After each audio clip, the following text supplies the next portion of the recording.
করে ছাড়তেছে।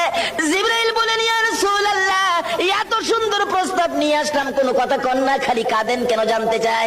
আমার নবী বলেন, জিবরাইল রে, তোমার জন্য খুশির খবর হতে পারে, আমি খুশি হতে পারলাম না। কেন পারলেন না?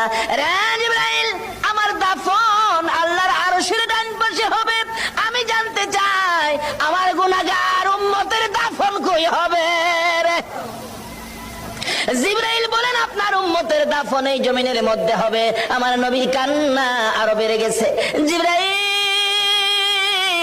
না না, সইতে পারি না, আমি আরশে থাকবো আর আমার উম্মতেরা এই জমিনে থাকবে।